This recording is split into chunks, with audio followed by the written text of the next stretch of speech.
என்ன டாக்டர் இது? என்ன நடக்குதுன்னே புரியல. இந்த உலகத்துக்கு தெரியாத, அதே நேரத்துல இந்த உலகத்துல யாரும் பார்க்காத தண்டனைகள்ல இதுவும் ஒண்ணு. பல உலோகங்களை கொண்டு இந்த மணியை உருவாக்கியிருக்காங்க.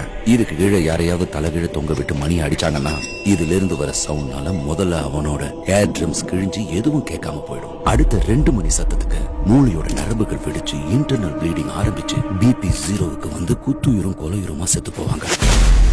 ஒரு மணி அடிக்கிறதுக்கு இவ்வளவு பேர் எதுக்கு சார்? எனக்கும் அதான் புரிய மாட்டேங்குது. எப்பவும் அங்க கட்டி போட்டிருக்கிறவன் இறந்துட்டானா இல்லையான்னு செக் பண்றதுக்கு நான் மட்டும் தான் தனியா வருவேன். ஆனா இந்த முறை இத்தனை பேர் எதுக்காக வந்திருக்காங்கன்னு எனக்கும் சுத்தமா புரியல. தெரியும்ல, ஏதாவது சொதப்பிச்சு உயிர் இருக்காத. போட்டோ தெளிவா இருக்கணும். 1க்கு 10 தடவை பார்த்து கன்ஃபார்ம் பண்ண. அந்த வேலை தான் பார்த்துக்கிட்டு இருக்க சார்.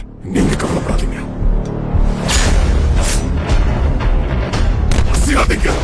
எனக்கு பிடிக்காது. ஒருத்தன் உயிர் பிரிஞ்சதுனால இங்க யாருக்கும் எந்த நஷ்டமும் இல்ல. ஒழுங்கு மரியாதையா உங்க வேலையை நீங்க பாருங்க.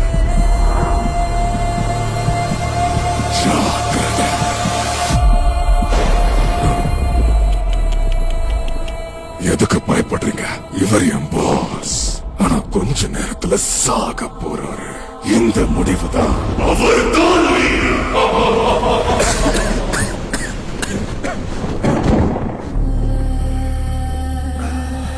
வாழ்க்கையில தோல்வியை எப்ப நம்ம ஒத்துக்கிறோமோ அதுவே மரணத்துக்கு சமம் தான். என்ன பார்த்தா தோல்வியை ஒத்துக்கிறவ மாதிரி உன் கண்ணுக்கு தெரியுதா?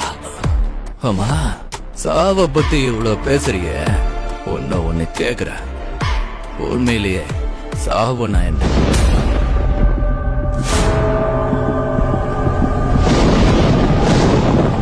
சாகாம அது எப்படி இருக்குன்னு உனக்கு எப்படி தெரியும்? ஆனா சீக்கிரமே நீ அதை தெரிஞ்சுப்ப. பிராமிஸ்.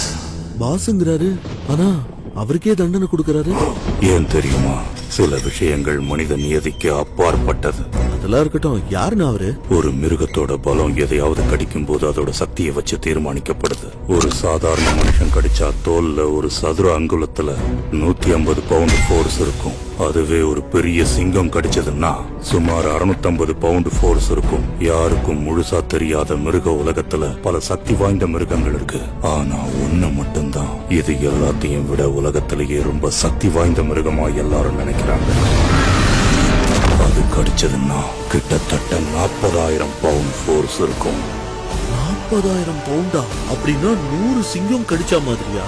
என்னன்னா அது? அதோட பேரு மெகா லோடான். மெகாலோடான்னா அப்போ டானுக்கெல்லாம் டானானா? அப்படியும் சொல்லலாம். இந்த கதை அசுரர்கள் நிரம்பிய சமுத்திரத்தை அதிர வச்சு அரசனானவனோடது. அவனோட புத்திசாலித்தனம், அபாரம்,